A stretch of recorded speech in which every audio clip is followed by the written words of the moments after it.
Hi, everyone, and welcome to the latest edition of Seal of Approval. Joining me this week, as always, is Scrump. How are you today? I'm good. I'm here. Here is where I am. No, I've been doing okay. I'm very tired though. I've had an uncharacteristically busy couple of weeks. How are you still feeling after the stream with Sargon the other day? I was up till 6 a.m. Is that? It's over here. Is it? Okay. Yeah. I got confused. So, how did I hear right? Did Alex Jones turn up on that stream? No. Sargon dropped out to go on Alex Jones's stream for like a couple of minutes. Right. Okay. It was really funny because Alex forgot about Sargon, that he was waiting for ages. So Sargon was sat there on his streams going, "They've forgotten about me. They've forgotten about me." So that was kind of funny. Well, he knows how I feel then, doesn't he? That's how I feel. So there's a whole bunch of people waiting to go on. It's like he hasn't forgotten about me, has he? And then he did. It's all cool.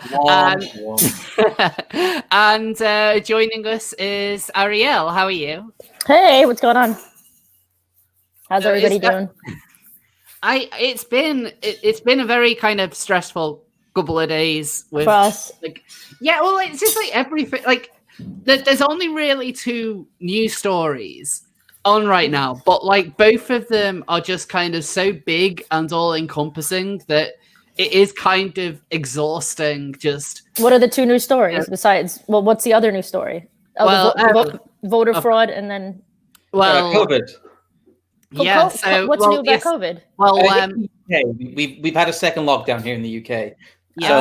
So it's here in the UK. We've got it's the second lockdown stuff, and they're talking about it going until March, maybe now. Yeah. Like March. What is next lockdown? Year. What's lockdown over there for you guys like? I mean, everything's pretty much open over here now. Nope. We've closed everything back down basically. Yeah, it's going back to March, except this time we're allowed to sit on park benches. It's a time of the year where nobody really wants to do that anyway. Yeah, right. They've tweaked a couple things. Kids are still in school mostly, although we've had a few closures, but that's about it. The only difference is kids are in school and more people are kind of in offices, but not really. There's still a large kind of work from home order. So it's a weird one, but basically it's a second lockdown. Yeah. So like I know you can only be on for a short time, so you're not really going to know a lot about what the hell it is we're going through. But I thought we might as well start with talking about what you're going through in America with all the fun, the voting stuff. Yeah. So please give us your take on the whole US election kerfuffle. Yes. Excuse me. Sorry, I'm in Florida and my allergies go crazy. I don't know. I don't know what to think. I guess what I could say is I was at Tim Pool's place in Maryland with Lauren Chen, and there was a bunch of us, and we all hung out until like 2:00 in the morning, literally just sitting watching the TV and just like talking shit basically. And I don't even think they knew what the hell was going on. Like nobody, and these are people that have degrees in political science. You know what I mean? And from what I understand, the next day we woke up and the smarter people of the bunch basically said that they think the media is going to call it for Biden, but there's visibly so much voter fraud going on that Trump is going to sue and he's going to win in the Supreme Court. That's what they think is going to happen. Yeah, there's already lawsuits going out. There's already a whole bunch of narratives and counter narratives in Pennsylvania. Yeah, let's bring up the what's happening in Philadelphia. Oh no, Pennsylvania is a shit show right now. Like, what the hell is actually? What is this? I don't know. I don't know I don't know why it's so bad there. Like, what my understanding of it is, like, based on what I talked about with Scrump earlier, they are effectively what the Republicans want is they want to have people in there as kind of observers, like watching, right? Yeah, as watchers. They were told that they had to be 20 feet away. Like, there's simply no way to watch any kind of votes being counted. Like, I don't even know whether my flat is 20 feet long. One of the Democrat poll watchers actually spoke out. I know you can't really do audio on StreamYard, but he said that he was told that he had to stand 20 to 60 feet in some cases away, and he was only allowed to do so in like short bursts of time. And he was really worried. He said that he didn't like the way it was going. He said he didn't like what the Pennsylvania, I think it was the district attorney, that said if all the votes are counted, that before the election, he said Trump couldn't win, which is presupposing the election. So I really don't know.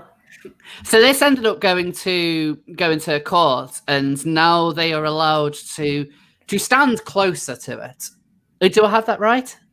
They can I have stand no within idea. 6 feet. It's all bizarre. Like I've seen, I've seen so many different stories. I don't know which to believe. From what I understand, I think Arizona, right? Wasn't Arizona like big and like some sneaky shit was going down in Arizona as well? Arizona was called far too early for Biden, and there's a whole bunch of votes outstanding. Right. Apparently, a lot of them are in-person votes, and if they break, I think it's Trump only needs to get 58% of them to win the state. There's so many outstanding. And there's also been a huge amount of contention about the fact that certain voting machines weren't working. Basically, everyone who went to one polling station had their ballots invalidated, they're saying. They think it's because they were told to use the wrong type of pen. Sharpie Gate. Yeah, that's been disputed, but there's still a massive amount of people who went to that polling station who had their vote invalidated. Interesting. So they actually been told that their vote's invalidated? Yes, they can check it online. They can check if their vote has been accepted or rejected. Oh, I did not know that. Because I think it was even before that happened. I'd heard like, because there were rumblings of this before the polls closed. I remember. Like, yes, there were specifically in Arizona, and now this is the exact thing that was happening. Yeah, Arizona also they have nearly 500,000 votes still to count there, according to one of the images I've seen. I think I sent it to you. It is the it's the AZ ballots left to count. It says. Right. Let me have a. Did you send it me on Discord? I did do. If you scroll, it's above the where you posted, where I posted the. There's like a bunch of gravestones. It's weird. It's quite a little ways up, but it's yes. It's an image from Fox which says 13K, 10K, 282K in Maricopa County, 43K Pinal County, 10K Yuma County, 55K Plymouth County. Yeah, so there's cumulatively nearly 500,000 votes there. It's just mad. And they called it like what percent was the vote even on when they called it for Biden, and why did they call it for Biden? It was apparently on 70, but it wasn't. It was actually 40. Yeah. They called it for Biden on the strength of the mail-in early voting because they counted the mail-in voting first in Arizona. Right. And what they're counting now is in-person votes, but the in-person voting has broken almost 2-1, close in some areas to 3-1 for Trump. You know what I think is more interesting than anything is the fact that who was I talking to yesterday? I was talking to Lauren the other day, Lauren, who's Canadian. You guys are British, right? And somehow you guys almost care more than some Americans do about this stuff. It's so interesting to me, but and I get why, because let's be honest, like I know I'm like the United States is pretty egocentric, yes, but I think what we do here does affect the rest of the world more than what happens. Oh yeah, and the rest of the world affecting us, so to speak. Yeah, and this is going to impact. This is going to impact us because Trump and generally the Republicans have always been more friendly with the UK than the Democrats are. I didn't know that. Well, why would that be? Well, I don't know exactly why that is, but when you look at some of the big kind of friendships between British and American world leaders, you're talking people like Ronald Reagan and Margaret Thatcher, or George W. Bush and Tony Blair. Like, that one wasn't so great. We can do without that one. Well, but they were still regularly photoed together. Like, as much as it didn't kind of benefit us in the end because of the whole fucking Iraq War thing. Yeah, they were. Like, there was still a close relationship to it, and then you compare that to Obama. And I believe it was when one of Obama's first visits, and he visited Gordon Brown, I think it was, Or what was it, Gordon Brown, or was it David Cameron, the one who gave Obama the bust of Churchill? I have no idea who either of those people are.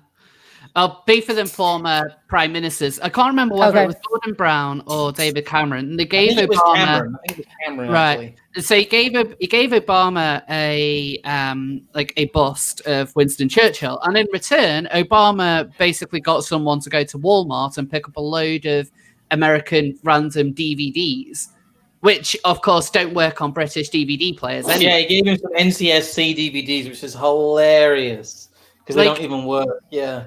That's weird. It just, that felt majorly insulting.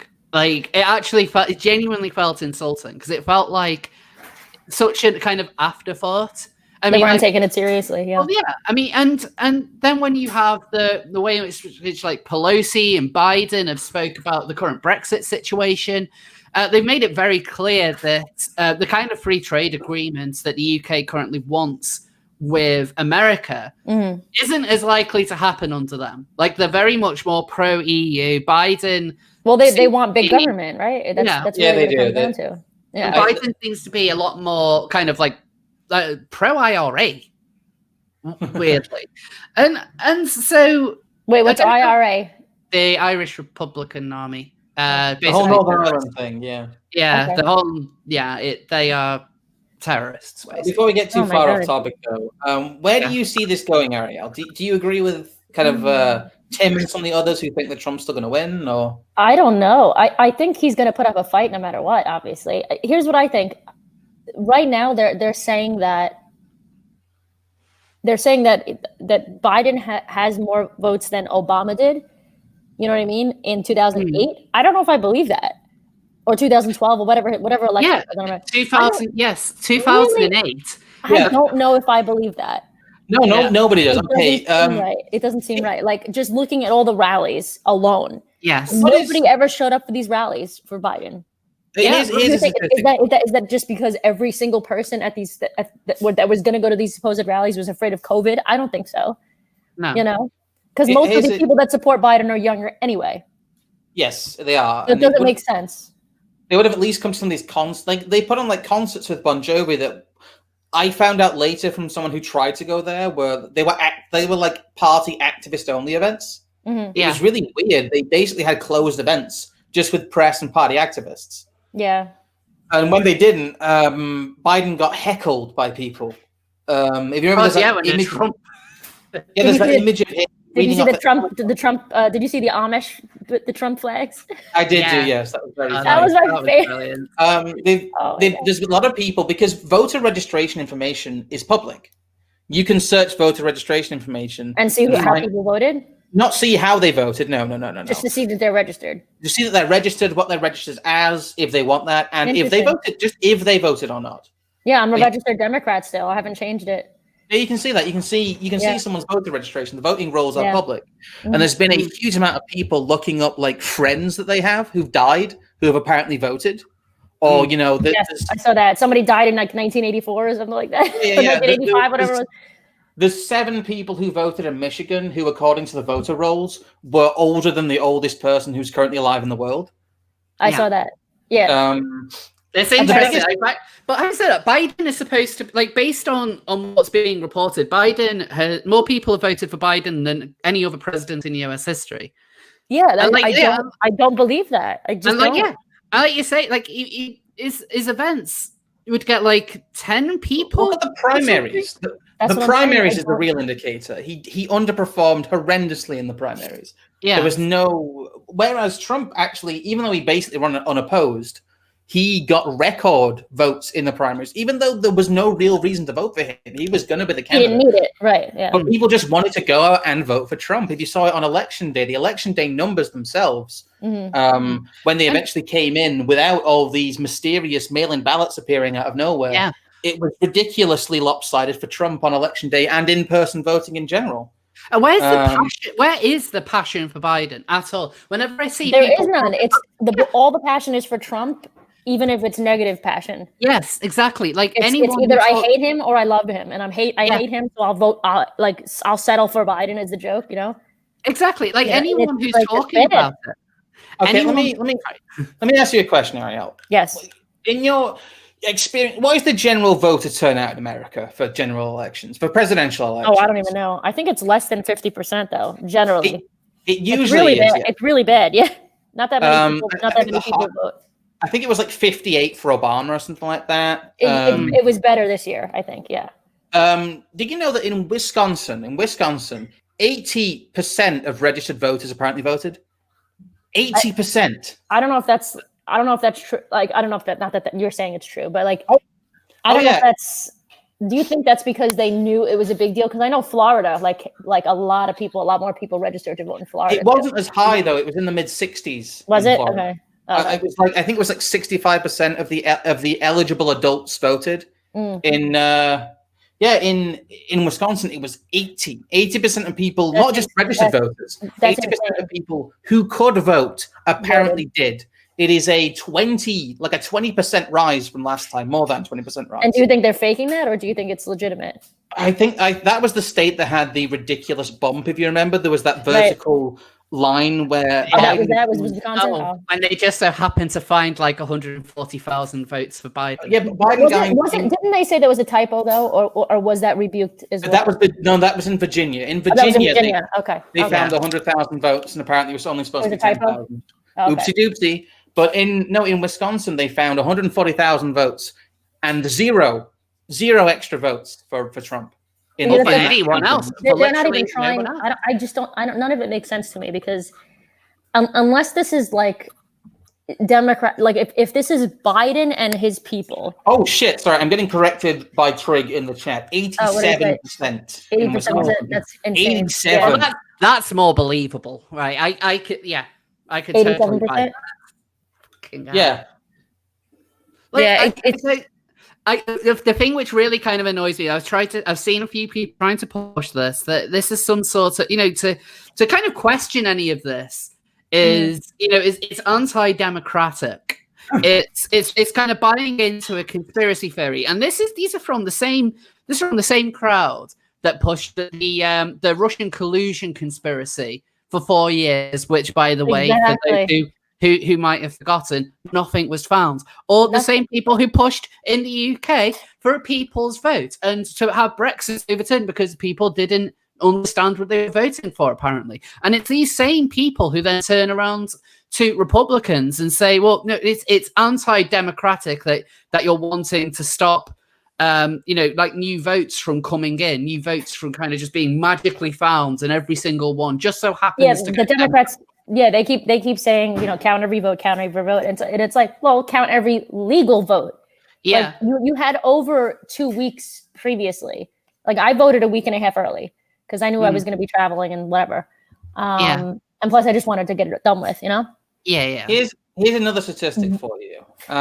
Usually, people tend to slate vote. If they vote for a Republican president, they tend to vote for a Republican senator. They tend to vote one party or another. And they just kind of go down the line usually. Yeah, they tend to go down the line. There is someone, they pointed out that in Georgia, the difference between the people who voted for the president and the people who voted for the senator, between, the votes for the senator and the votes for the president, there was only 800 difference in that. That seems pretty normal. In terms of the people that changed their mind, or people that didn't just go down the line. Okay. On the Democrat side, the difference between Joe Biden and the Georgia senator was 100,000. So people that were voting for Republicans but then switched their presidential vote type of thing? Oh no, people who voted for Biden but didn't for some reason vote for the Democrat senator. Apparently a lot of the votes that they found, a lot of the votes that they quote unquote found that were purely for Biden only had Biden marks on the ballot. They had no other races. Oh, okay. See what you're saying. So they had nothing else. It was just like people were just like scribbling. What did they like? This is what I'm confused about. Like, if this is all accurate, right? Like, let's say they are cheating. I would be confused as to why they're making it so obvious. You know what I mean? Like, that's what I don't get. I don't understand. Like, these are government officials. How come they not? How come? They're not being more sneaky about it. Have you seen the way the government runs things? Have you seen the way government officials behave in government? I think it is pure incompetence. Maybe. I don't know. Maybe they just don't give a shit because they know the media is going to cover for them. Oh Maybe yeah, exactly.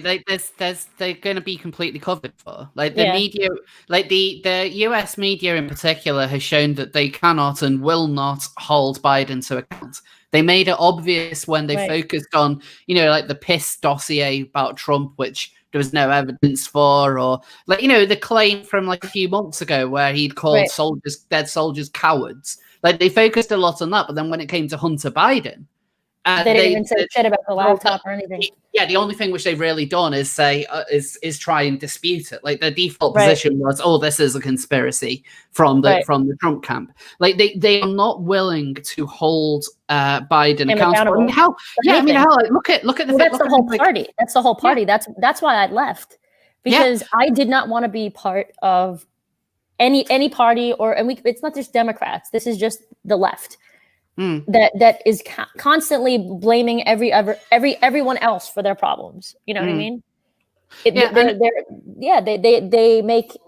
They blame everybody else. They're completely entitled, and they're never held accountable for their own mishaps, their own wrongdoings, or their own failings in life. You know what I mean? And I see people, on the right, like Candace Owens, whether you like her or not as a person doesn't matter. She's a powerful she's a powerful, not entitled. That's the opposite. She's a powerful woman that is all about empowerment. You know what I mean? And I wanted to be involved with people that have that kind of energy, And the media is the same way. It is the left versus the right. Yeah. You're right that I'm very confused about the whole thing where if they were going to cheat with the presidency, why wouldn't they also cheat with the Senate and the House? With everything else. That's what I'm saying. It's very strange, which makes me think that maybe it's not Biden's people doing it. Maybe it's just Democrats. I think this in the chat makes a lot of sense. I bet vote rigging is endlessly outsourced. The people filling out the ballots with only votes for Biden aren't in government. They're probably scroungers. That's what I'm saying. I don't think it's the government. I think it's people that are, that's what I would guess. Having like 100,000 votes for Biden, it only mentions Biden. Like I'm sure there's going to be some people who will go to vote in America and wouldn't quite understand how to do it and all the other things that they vote for on top of voting for the president. But then, I don't know what a lot of American voting forms look like, but 100,000 people making that so-called error, that seems a little bit suspicious. And that to me feels like they'll just have some people scribbling, right, Biden. Yeah, like the voting, there's only like 7 things you're voting for. Yeah. It's not a lot. So what does it take 3 more seconds to fill out the rest of the thing? If you're going to be one of those people that's like, okay, Republican, or Democrat, or independent, whatever. You know what I mean? I'm sure it would be natural. You see all your information on this, why wouldn't you? You kind of just know that that's how it's going to be. Here's the problem for Joe Biden if he does win, though.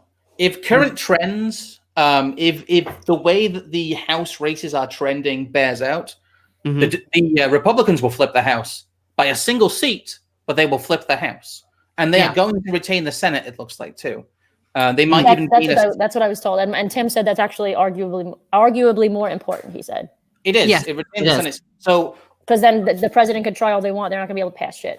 There's someone in the chat called Electronic Wave who's saying it's all cope, that they're going to pack the court. How are you going to pack the court without the Senate and Congress? Right, exactly. You're not going to do anything. Right. Without the Senate. It's kind of mad that like this apparent most popular president-elect in history can't do anything. Yeah. That's what I'm saying. It's weird. It's a very weird... Right. How do you do that? No matter what your political convictions are, it is a better thing for America if Trump wins, purely because he will not have chaos. He will have a House. He will have a Senate. He will be able to rule the country. If Joe Biden is a weak president, you're right. He apparently got more votes than Obama whilst losing the Senate and the House. That doesn't make any fucking sense. It's either because people are that dumb to vote for him without just because they hate Trump, or because it's cheating. I'm sure there will be some like never Trump neocons who will be voting Biden and wanting to keep the House and the Senate as well. I get that, right? But I just don't think it would be at such a high margin, especially at the 11th hour as well. The time that they came in, they're not even really voting for Biden anyway. They're voting for Harris. Like, how long has Biden honestly expected to stay as president if he genuinely gets elected? Maybe a year, maybe. Like, it's just the most insane. This is genuinely the most insane election I've ever seen. It's embarrassing. I think it's undermined even a lot of Democrats' faith in the system. I think a lot of people now realize why you don't do a mail-in election like this, and why having a moving vote target not only increases the likelihood of voter fraud, but invites it. Yeah. So and he said that from the beginning, Trump. He said that everybody was saying that. Yeah.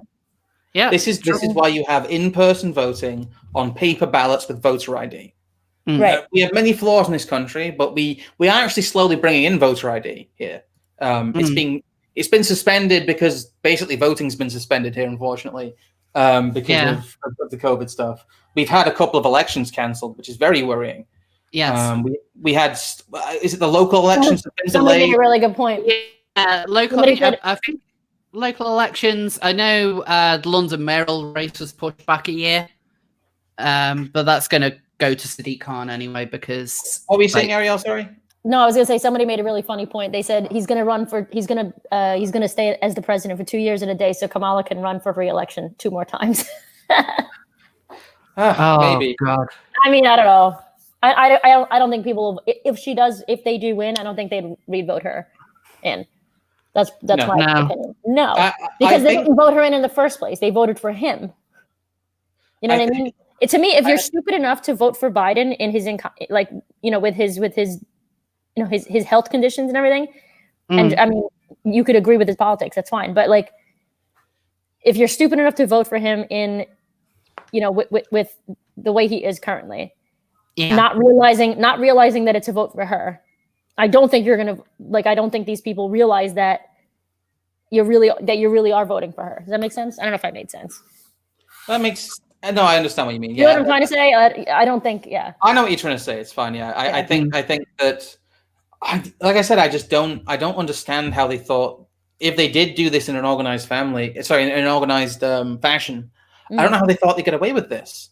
Like, I just wanted to bring up the list of some of the dead people who voted. Yeah. So I mean, my favorite one is probably Jason Lemoyne Daniel, who was born in 1850. Oh my! Yep. Wait, and they all voted Democrat? They all voted for Biden? Oh, we don't know that, but we know they all voted. They all voted.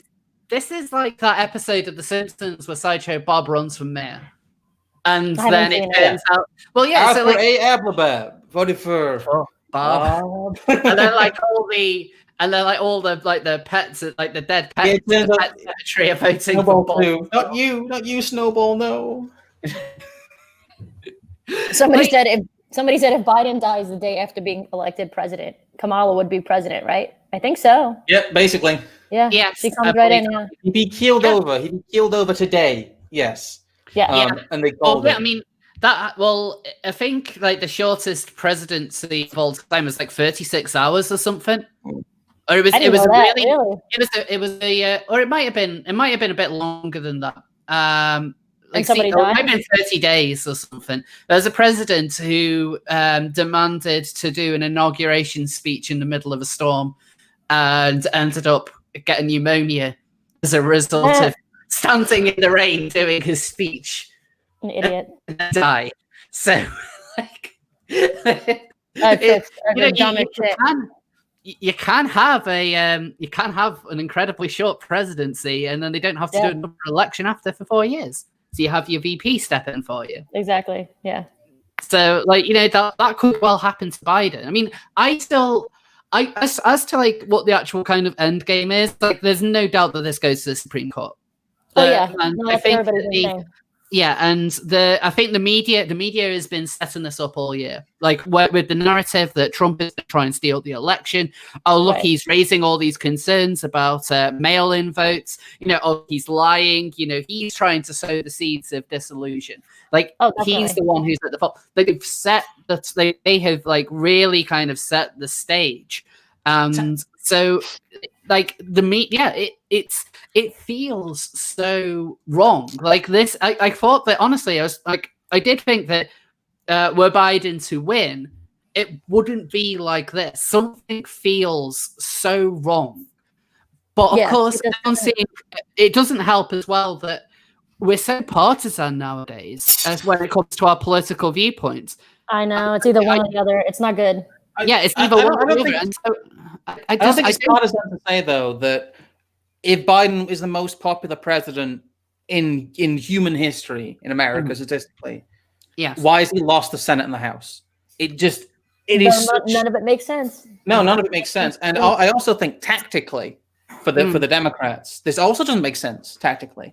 This feels like a concerted effort to cripple the United States, because a Biden presidency on a backdrop of immense, obvious voter fraud, with a Republican House and a Republican Senate, they will tear him to pieces. They might even impeach him. They are so mad right now. Yeah, it is ridiculous how angry people are about the brazenness of what they see as the voting fraud. Right. I think tactically, Biden should concede, because 4 years as president, as a lame, dementia-riddled old man with a Republican Senate and House howling at you the whole time, making you ineffectual, having the worst of the COVID kind of shit hit you as well, having to take on that, having no orange man to blame, having no Trump to blame for the problems. This could honestly be the end of the Democratic Party if Biden has like a Jimmy Carter style presidency, where he looks like an ineffectual weakling who is being dragged down because he was so unpopular he cost his party the House and the Senate. Also, Supreme Court too. It's just he has nothing. He has nothing but the presidency. I'm not hugely worried if Biden kind of takes on for that reason, because what does he have to control? Like nothing. So, and I think that it would be interesting. The problem is the political paralysis is the problem. Yes. No, I get that. But at the same time, you understand where I'm coming from. Me? Yeah. Yeah. I understand what you're saying. Yeah. Yeah. So, but it'd be interesting to see who the Republicans run in 4 years as well. Like, I mean, because that would be kind of what's happening with or without the Orange Boy as president. So, like, what happened? I'm just gonna sneeze. It's just so weird. Like, all of this, like, honestly, at this point, I was hoping that, we probably would have done the stream where, we knew who was the winner, and they said not there in another 2 days. Yeah, or be longer. It should probably be longer than that. And then we can't even kind of talk about the whole, like, what went wrong, because right now it's blatant something's wrong with the vote. Yeah. There's no way that any of that should be happening. Yeah, I think people that are voting for Trump were confused, and people that were not voting for Biden were confused. So people that didn't vote at all, or people that were independent, were like, even they expected Trump to win. You know what I mean? They were kind of like, they see how his rallies were going, and it's just so clear. Like, for the longest time, I think any of the conservatives or Republicans, whatever you want to call them, Trump supporters, whatever, they were all on the defensive for the last 4 years. And now people are starting to speak out about it because there's more and more of us. I mean, I didn't vote for Trump in 2016. You know what I mean? Yeah. But I know he's a better pick than Biden. Like, he's way better. And on that point, another bit of good news to share, at least some good news out of all of this. Trump's share of the LGBTQIA++ votes doubled. Yes, it's doubled to 28%, from 14 to 28%. That's huge. That's absolutely massive. I think that this signals more than anything, especially when we've been told how bad Orange Man is for LGBT people, how he's, how Republicans want to put us all in camps, how much like gays are hated by them. And like, I think people are starting to wake up to that. I mean, with a president who's kind of like hated as much as Trump, for that swing to start happening, that's going to get bigger as time goes on. Like, that's going to become. I think it might increase a little bit, but I think that we have the walk away movement and we have things going for us on our side now that we didn't really quite have as big back then. Yeah. Well, that's true. Another thing is people are starting to kind of mobilize a little bit. Somebody commented, "Dead voters matter." Altmag has kind of changed, has got their headline for a particular article. LGBTQ plus voters justifiably preferred Biden. Justifiably preferred Biden. Why? Like what? Like, show me the reason. What has he done in the past? These outlets consistently claim to be non-partisan. That's one of the most frustrating things when you deal with the gay press. They claim that they have no kind of political bias at all, and they're there just to speak out about gay issues and gay rights. But then they have they justifiably, but not for Trump, not for the orange boy. Oh my god! I think that and Trump, like, the only group that Trump kind of lost out with was white males. Yes. Did you see that? Did you see that poll? I think I tweeted it. I forget what it was, but I saw it somewhere, and I was like, "Holy shit!" Like, he has the most minority as far as like skin color is concerned. Yeah. The most minority votes in any Republican in like the last 60 years. I've seen some good analysis. It shows that people are waking up to the bullshit. I think it shows as well that Ice Cube tweeted something, something about like he can, not that he convinced, but like President Trump told him he was going to give like whatever it was, $1 billion. I don't remember, whatever, a large amount of money to Black communities, Black business owners and stuff like that. And like the Black community got mad at him, at Ice Cube, for supporting. Like, how are you going to get mad at somebody for doing what you think they should do? They just want to hate anybody at this point. I'm starting to think the demographic change with Trump might also have been fed by the voter fraud, because older Americans who are, dead or don't vote or just, who are on the rolls but not active might tend to be older white Americans simply because of the way the demographics were, 50, 60 years ago in America. Yeah. It may be that the white male vote has dropped, has turned out for Biden because that's the voter fraud vote. And because I don't think that's it. I think it's also just because, like, I think that's part of it, but I also think a lot of just cis straight white men, whatever, I think they probably feel badly, like, maybe, the biggest group that turned out for Biden, actually, the biggest switch was people who were 65 plus. Yeah, now that may be a giant surge of dead voters. We may find out. It could be. Yeah. They might be really 65 plus, because some of these people are 100 plus. Well, he's not popular with the living, but he sure is popular with the dead. Yeah, the candidate of the dead. It says it all. It says it all. Like, old voters traditionally vote Republican. Now they do. We have like 170-year-olds voting for Trump. No, for Biden.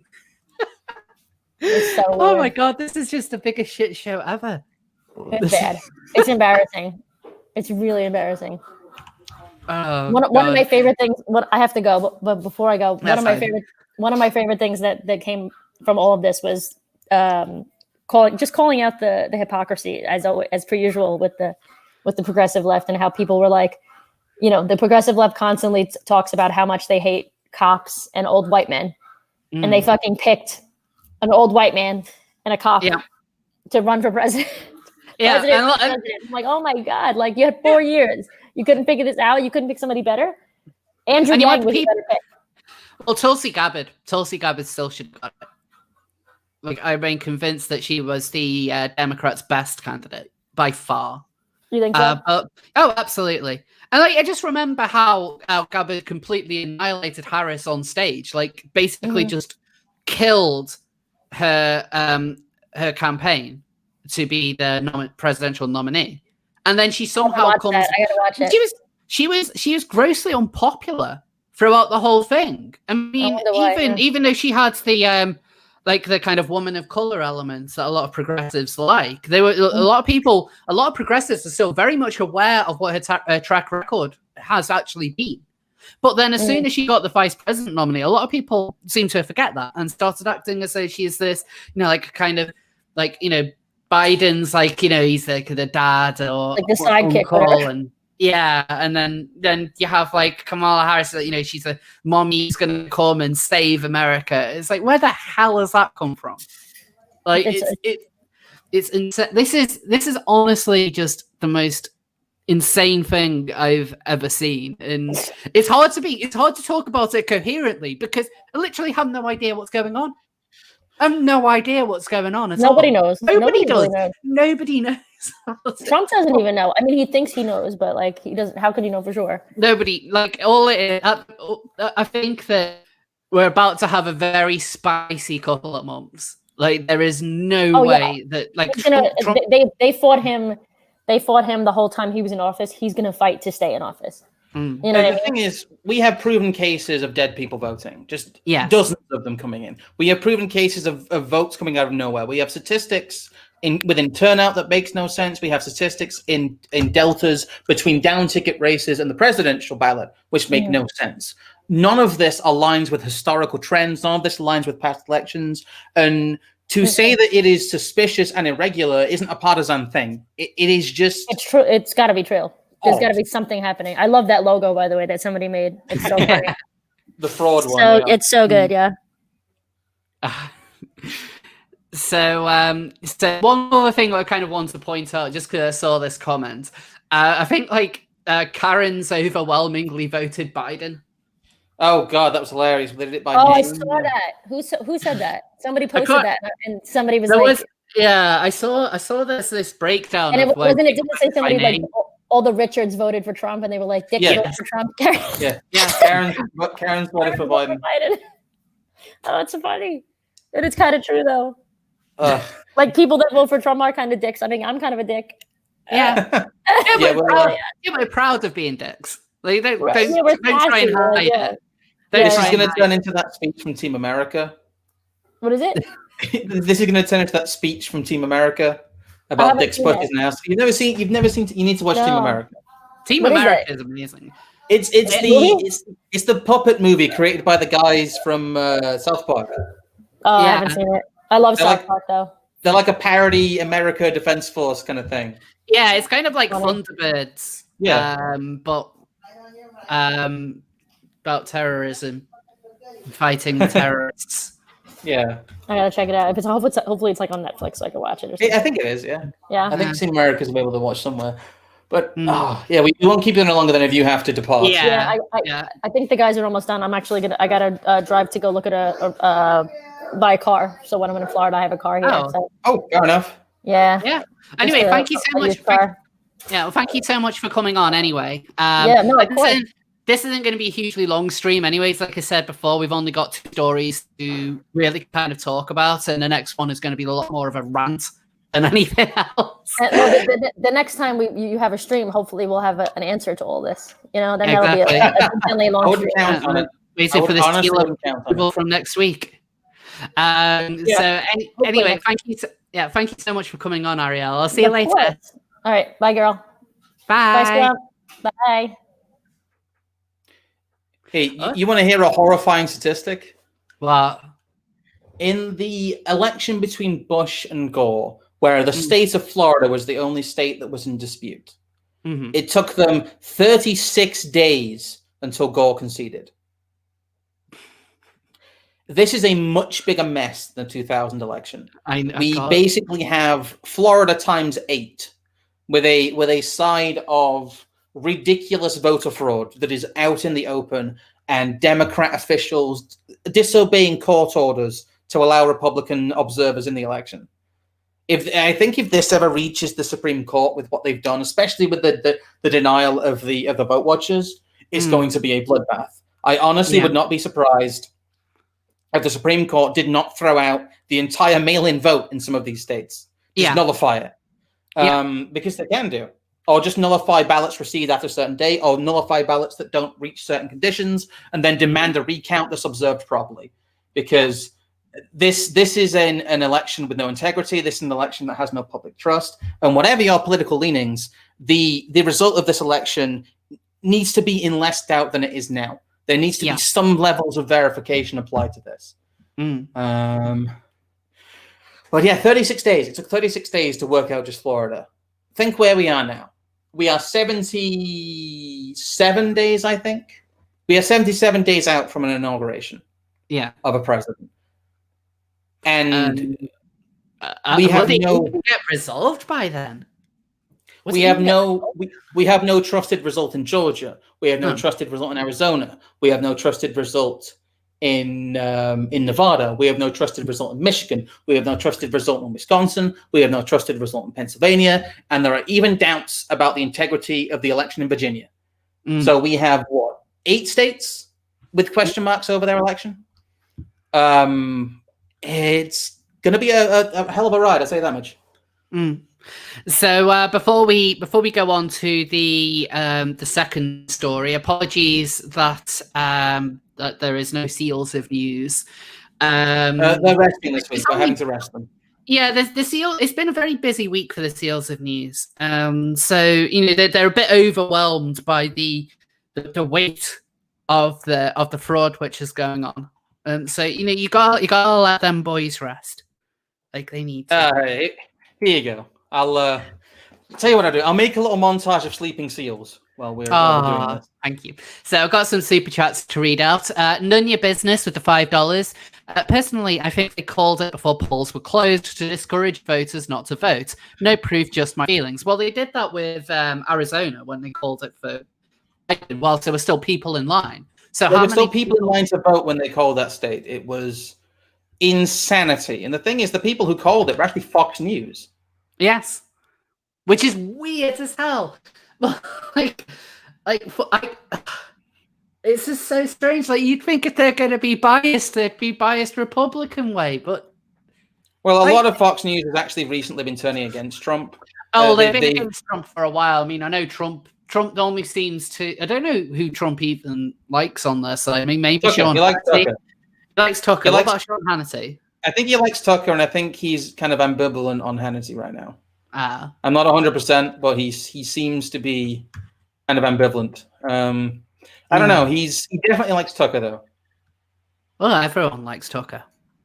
Everyone does like Tucker. Tucker 2024. Aaron Hook with the $4.99. One clear thing to come out of this US election is that Tammany Hall is alive and well in American politics. Yeah. It's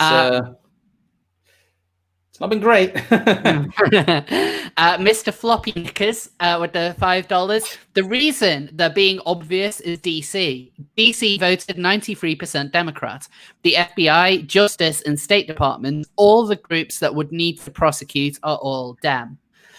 And that is true. That is depressingly accurate, I'm afraid. Yeah, that is. Yeah. And Yes the Eunuch with the $2. Rose, if you want me to hop on for a while, I can. We're about to be talking about lockdown.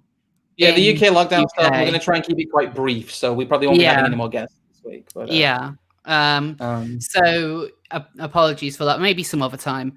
So with that, I want to move on to the other weighty story of the meaty story. Yes. Oh, it's very, very. This is very meaty story. Yes. This is some kind of prime shit. This is the good shit. So I just want to kind of highlight this. So this is from the start of the year. So as you can see, Boris Johnson, this is going to be a fantastic year for Britain. Today, sitting on a bench is allowed. Yes. This is how far we've fallen this year.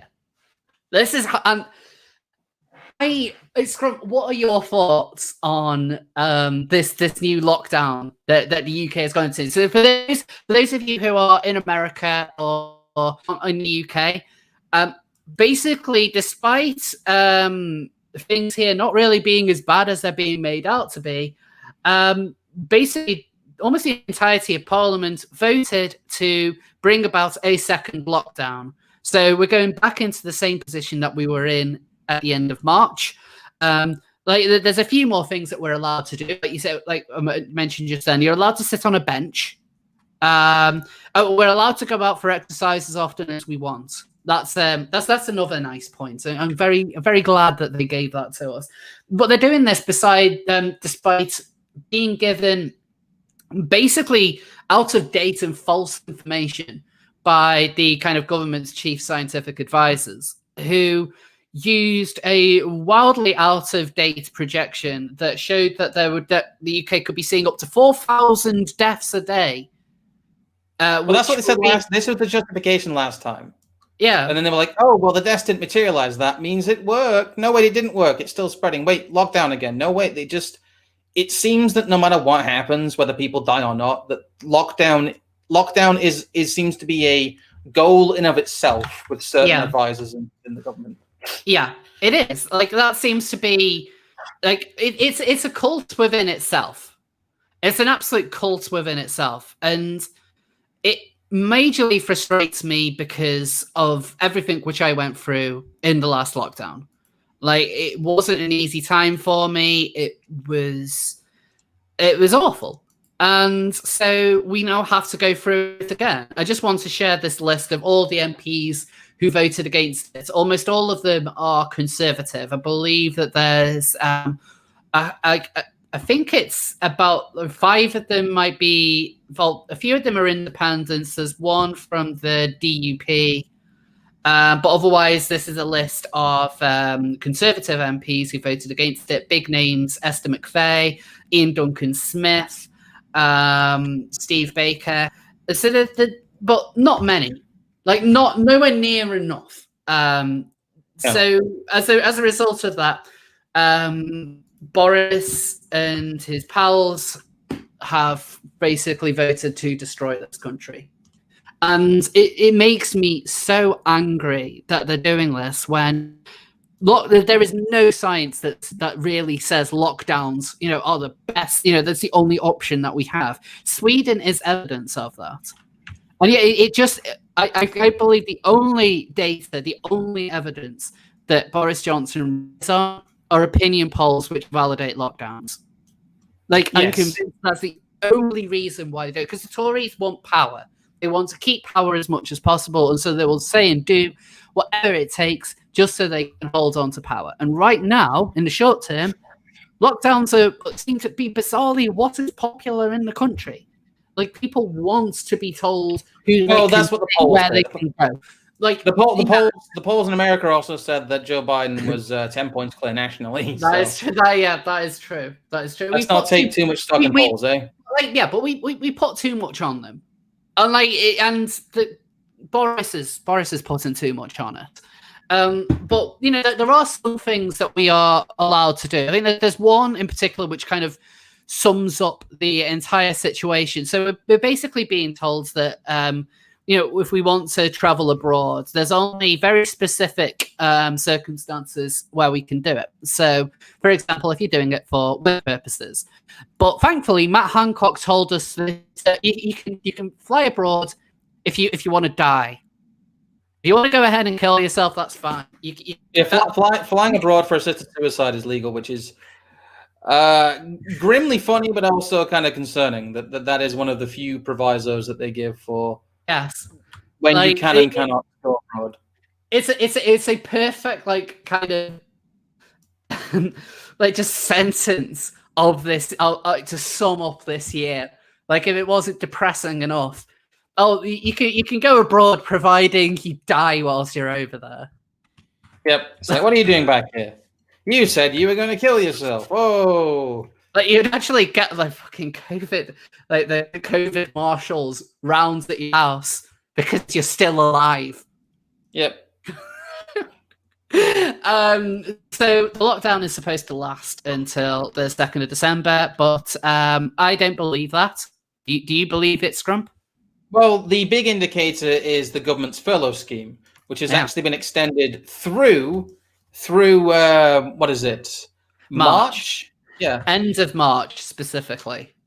End of March. So that was it basically kind of it was due to end on Halloween.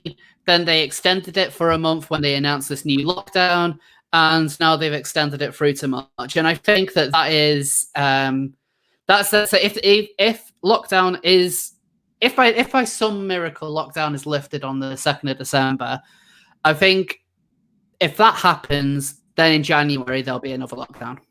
Yeah, they're basically saying that the economy will remain on life support, costing us a fortune in borrowing. By the way, people like the media has just stopped talking about it. They have just stopped talking about the government's record borrowing figures every month.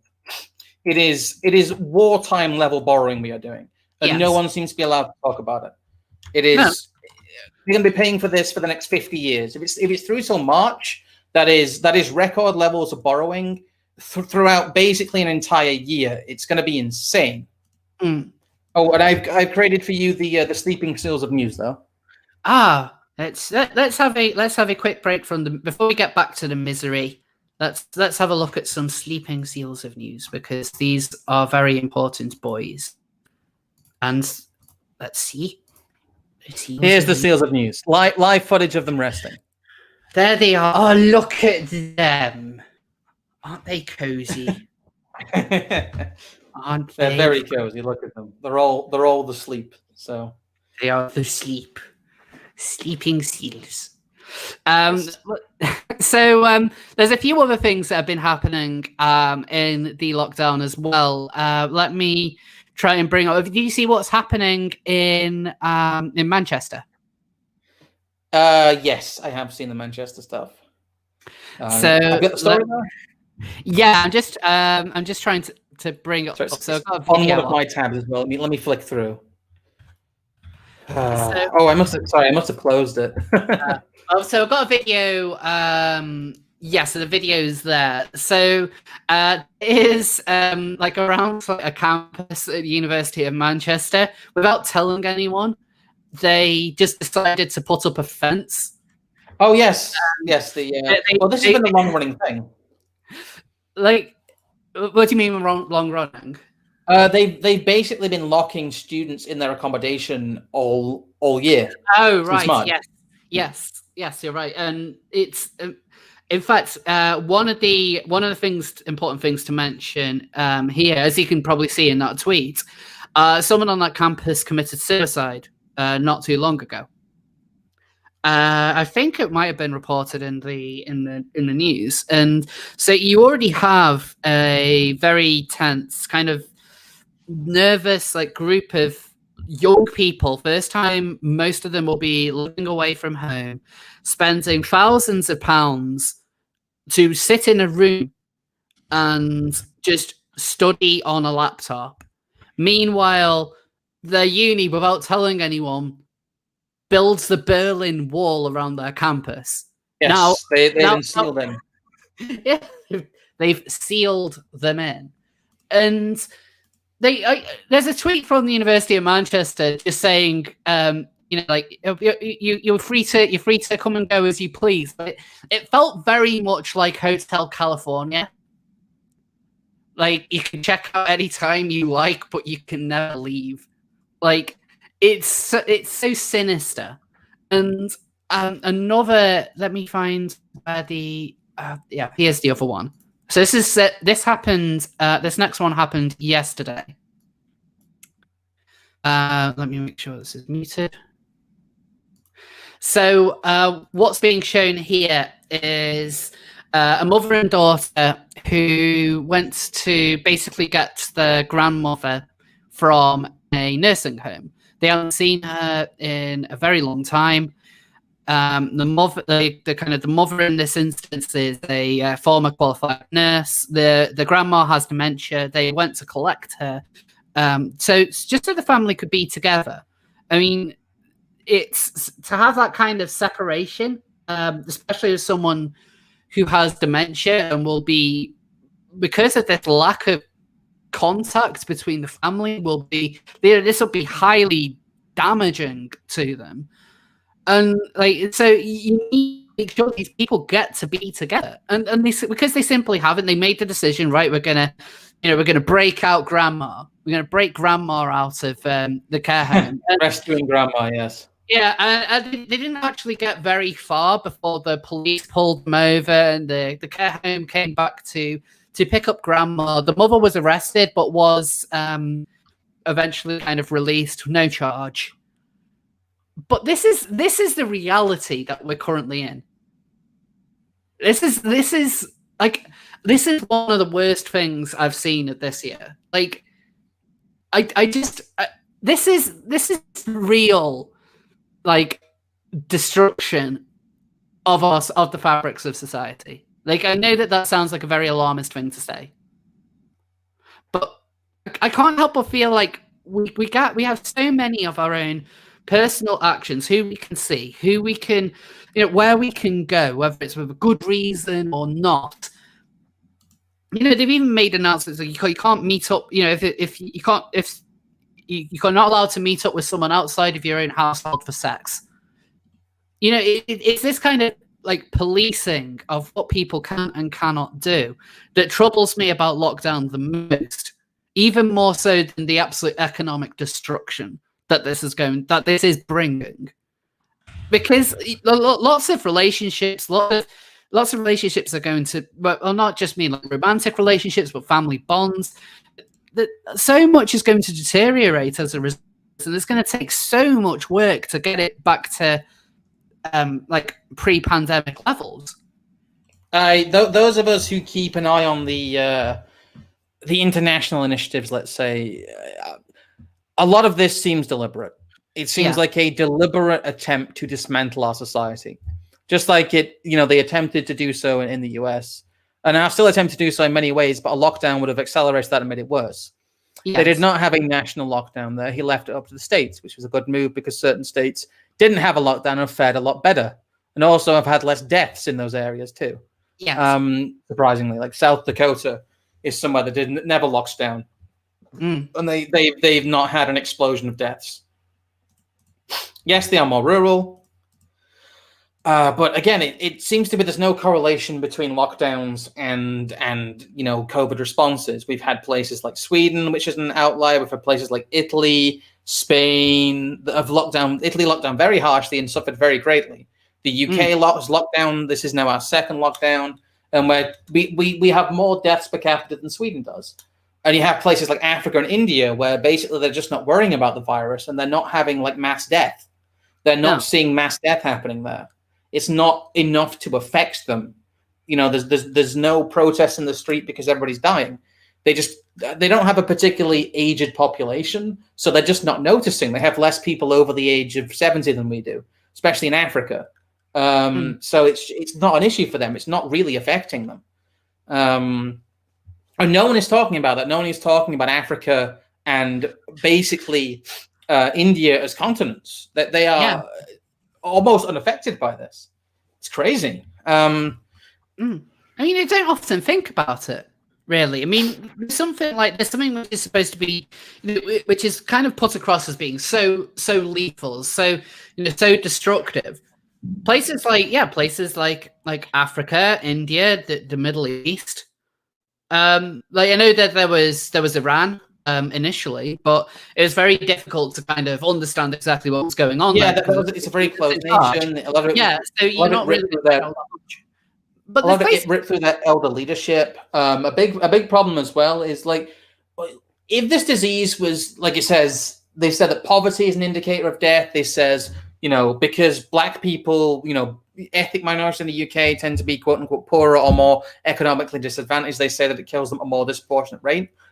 But like, where are the mass graves in Africa? Seriously, like, where are they? Where is the mass graves due to COVID because of a continent that's not locked down, a continent that has had cases, has had spread, and hasn't taken any measures? Where are they?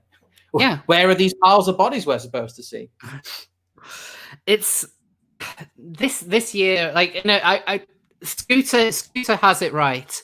With the I wish I could play the song on this, but I'll probably get like copyright strikes. Yeah, you would. You would get copyright strike. But like the newest song, which is like, I absolutely love Scooter because the lyrics simply make no sense. But like this year's song, they did a song called Good Morning,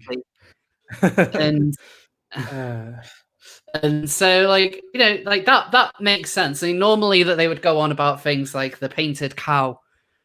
Like, I think my favorite Scooter lyric ever is "We are not monkeys, but we've got the key."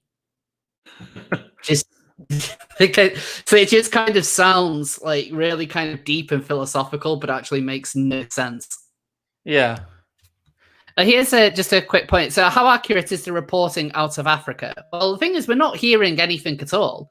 Like, I don't think these I don't think that information leaving these countries would be locked down from the same kind of way that you would see somewhere like China or North Korea, which, by the way, are both places that Adam Bolton from Sky News thinks we should be seeking to emulate.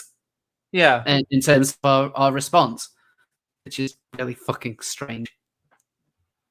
Do you have we said that we were going to do a kind of shorter episode this week. Do you have anything else that you would like to add on the recent lockdown over here?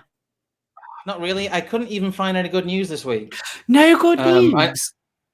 I'm afraid I can't save us with that. I had a look, and a lot of it is like fuck yeah science stuff. That's even too cringe. I've done a couple of those like that because I kind of there's been a breakthrough apparently with animals to prevent Alzheimer's, but I looked at the story and I found it from a few weeks ago, so that's kind of older news now. I have good news. Sorry, go on. What is your good news? My good news. Why? It's the seal of the week. Baby seal spotted sleeping on Liverpool's Royal Albert Dock steps. The plump pup appeared to be enjoying a snooze at the world-famous landmark. And there he is. That's very sweet. There's another picture of him. He climbed up the steps and just absolutely flumped. Absolutely. He looks so tired. The world He's tired from climbing all those stairs. The world is kind of going to hell, but here's the seal. Here's this seal just snoozing. Oh, it's like, you know, that is good news. You know, everything else which is happening, a seal was able to sleep. So there is a small poll in the description. It does mention We Got a Problem, who said he was going to be coming on. I'm not sure where he ended up. He hasn't been able to. Yeah, it's fine. But yeah, so if you want to vote on who you think had the best takes on the week, whilst I just go over some more super chats which came in. Yes. You should have put them in the chat as well, because I've had a lot of people Where is it? Where's the poll? It's in the description, guys, but we'll also put it in the chat because people are lazy. Yeah, there it is. It's in the chat. Scouse Fish with the £5. The army has set up at Pontins in Southport. Yeah, guys. Like, Pontins. Pontins is always in like the worst places. Like, there's one in Prestatyn in North Wales, and Prestatyn isn't like, it's not like it's a bad place. But there's just nothing to do in Prestatyn. Like Pontins is like Butlins, isn't it? It is, but it's a shit Butlins. Wow, I didn't realize you could do that. Yeah, Pontins is like renowned for like rodent infestation, cockroaches. Oh yeah, so it's just being left in beds. I didn't realize you could get sub Butlins. Yeah, Pontins. Like, I don't understand how Pontins is still alive. Like, I get kind of using it as a makeshift barracks seems fairly apt. It's hilarious. I did hear about one Pontins being used to house migrants, So effectively turning Pontins into a migrant detention center. Oh God, it looks awful. It looks like a housing estate. Let me kind of post up Pontins so you can.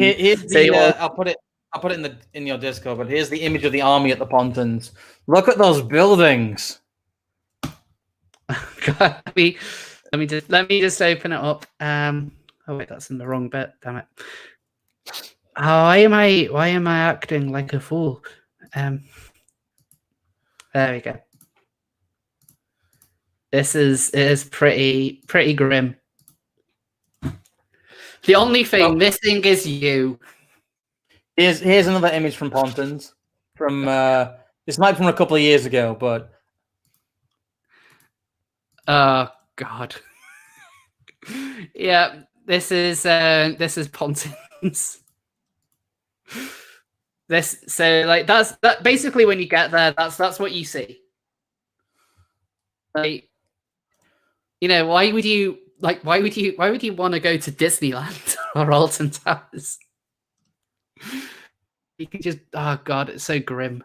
So let's see. Apparently there was a roof collapse at a Pontins not too long ago. Last February, the roof collapsed at a Pontins. Which Pontins? Breen Sands, apparently. Oh God. Well, like, to be fair, they're all awful. But with that, let's see who gets the seal of approval this week. Drum roll, please. Drum roll. Oh, sorry. I had my. Okay. And it's a draw between you and Ariel. Hooray! And then I came third. Oh no! It's a draw again. We're gonna have to get the Senate to decide it. I'm suing Ariel for the seal of approval. Blatant vote of fraud. How many dead people voted for Ariel? It was all of them. All of them. And look, we got a problem wasn't even here, and they got 2 votes. Vote of fraud. And also there was another suit come through from Frederici with the 50 SEK. Can't you sell Northern Ireland to Republic of Ireland to pay off the loans, though? By the way, check your DMs, Rose. I'm not sure how that would work. Maybe? I don't know. Northern Ireland's kind of more trouble than it's worth. But what people don't realize is a lot of that is due to the fact that, time and time again, it does have like a unionist majority there. It's a difficult one. It's kind of a quandary, and it has been since before the First World War, really. Yeah, and bear in mind, Ireland would need to vote on whether to accept Northern Ireland as well. I think they would do, but the problem is the quandary of the Ulsterman. It's the idea that there is a population in Northern Ireland that either wants to be semi-independent or have be part of the UK. And it's a difficult one to navigate that between the people who want union with Ireland. No matter who you choose, nearly half the population will be unhappy with that. So yeah. And I've been asked to, this is what I've been asked to share. You can't have a second lockdown if you don't have a first lockdown. Fair enough. That is true. That is true. Head tapping intensifies. So yeah, this is, sorry, it's been a bit of a shorter stream, guys. I apologize as well that I didn't get a video out on Tuesday yet again. I have been working on something which turned out to be, whenever I kind of think right, I'm at a point now where I can actually produce the video, I uncover more and more and more, and it's becoming more and more of a real deep dive. I'm very, very much aware that I need to get something proper out of it. But what I'm working on right now is I think I might just kind of highlight. Let me highlight some of the things that I've been reading. The people who follow me on Twitter, you'll probably know what I'm about to show. But this is kind of the part of the research for this book, for this video rather. So let me just quickly bring this up just so you guys can see it. So this is the kind of shit that I'm dealing with. So paragraphs like this. What would these confusion-mongering doctors say of those who enjoy at one and the same time various forms of both heterosexuality and homosexuality? What other person, for example, who having his sister's fist up his ass himself fucks the sister's boyfriend while masturbating the boyfriend's little sister and sucking off his father-in-law? And whose father-in-law? Wait, what? Yeah. Well, you showed bits about pedophilia. Yes, here we go.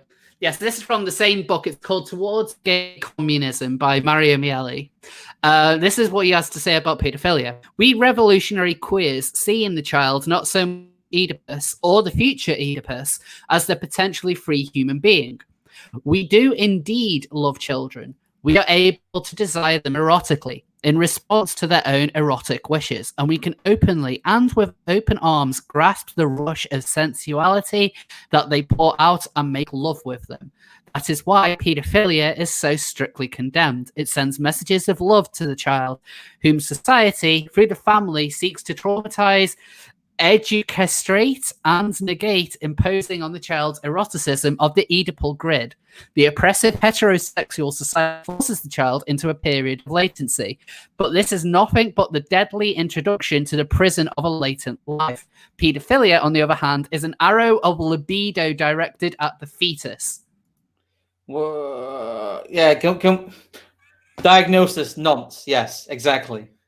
That is pure nonce. Isn't towards a gay communism basically the founding text of quote unquote queer communism? Like, yes, isn't that what a lot of people cite? Yeah, it's a book that I've had for a while, and initially I found it quite hard to read because it is very, very heavily referential of Sigmund Freud. So Freud is discussed in it a lot. At least every other page, it will be a mention of like Freud says this, Freud says that.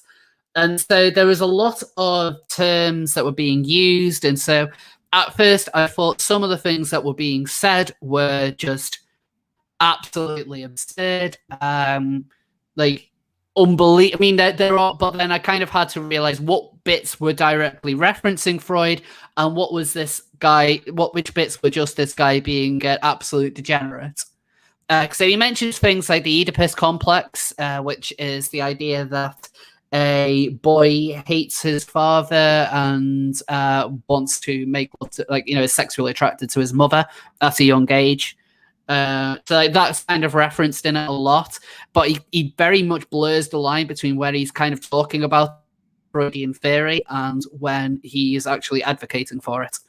And so it's taken me a while to read it, and it is not good at all. What does Freud have to do with queer communism, though?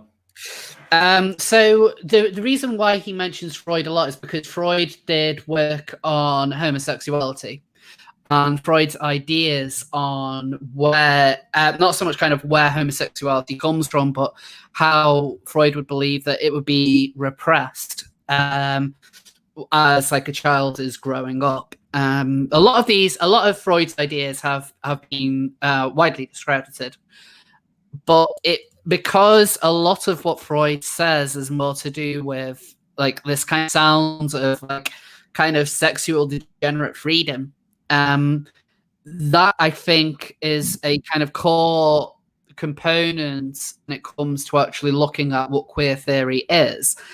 Now, that doesn't mean that queer theory would be looking at pushing pedophilia on people. That's not what I'm saying at all, but it does kind of follow what the kind of aim with it is, which is complete and utter sexual liberation. They want an end to societal shame of any and all sex acts. This guy has a clear obsession with eating shit, for example. He doesn't want that to be judged by society. Sounds like a furry. Yeah, I mean, like when it comes to actual kind of communism, like bear in mind this guy does a lot of not real socialism. So like when he talks about places like East Germany, socialism will be in commas, kind of like Marx rather. So, kind of doing but it's not real socialism. He doesn't actually he doesn't talk about so far when he talks about capitalism, he's only kind of talking about it in terms of Western society and not actually about the way in which capitalism works. Like, he'll just make a basic claim that gays are persecuted in capitalism. But then it's just taken as a fact. Like, the kind of people who would read it automatically will probably already be in the mindset of assuming that capitalism persecutes the gays. But there's no explanation as to why it's specifically capitalism that does that. Granted, it's written in the late 1970s, where whilst gays were getting rights around the world at that point in the Western world, so there was discrimination against gay people. The argument that it was simply down to capitalism doesn't make any sense, because capitalism is basically an amoral economic system. It's effectively just a way of running a country, and it's not about kind of instilling morals on people. I just wish, why is it every time we find a communist who's somewhat referenced in quote unquote queer theory, they turn out to be some sort of shit-eating nonce? Yep, it's surprisingly common. John Money, nonce. Harry Hay, nonce. Allen Ginsberg, also a nonce. Basically all the figures of like the 60s and 70s counterculture seem to be nonces for some reason. Yes, it was very, very common. I mean, there's I can't quite remember his name, very famous Italian filmmaker, made Sayo. His murder is mentioned in the book, and he discusses it, and I think that he might have the book kind of insinuates that the reason why he was murdered is because he tried to sleep with a 15-year-old. But and there's several kind of references to people who want to sleep with young people. Not really kind of outright stated, but the author gives off the impression that such a thing wouldn't be condemned. Otherwise, his book would his whole arguments would probably fall apart. He takes a very absolutist position. I think you're giving away a bit much of your video here, though. I probably am, yes. But kind of hard to talk about it. I mean, you guys are getting a sneak peek. I'll go into a lot more detail in my new video, which is either going to be a massive documentary length video, or it's going to be broken up because there is a lot on it. And if you want to know what the actual subject of it is what basically the kind of running topic is more, why is the far left so prevalent in LGBT circles? And there is a lot to talk about on that subject. So if you're looking forward to more Jessica Yaniv videos and kind of goofy shit like that, this is a very deep video. It's taking me a really long. Bear in mind, I'm dealing with a move. I've started back at my job. I'm still recovering from my breakdown earlier in the year. I've got quite a lot going on, and I like doing these streams because then, that's a way that I can still get something else to still show you guys that I'm still around. I'm still alive. We're still here, guys. Don't worry. It's just you're making either some long form content or a multi-part series as a deep dive. So I think everything's being overshadowed by the election now, anyway. So there's not a lot of content that isn't fully timely we could put out. So I'm very tempted in kind of doing it as a kind of long form documentary length video because I love documentary is the thing is I love things down the rabbit hole. Yeah, that's why I like doing long videos, because I enjoy watching long videos. I like doing video that's about 20-25 minutes long, because when I sit down and watch a YouTube video, I generally prefer longer stuff. I don't like kind of anything really that's under 10 minutes. I like to sit there and actually kind of be right, I'm watching something proper, and I don't have to change the channel for, a decent period of time at least. I'm definitely kind of working on, because I really want to get this out, because I think that this is going to be something special. Like, it's one of the big things with queer theory is it's rarely looked at with a critical eye from outside of that community, because nobody understands. Yeah, no one. It's kind of impenetrable.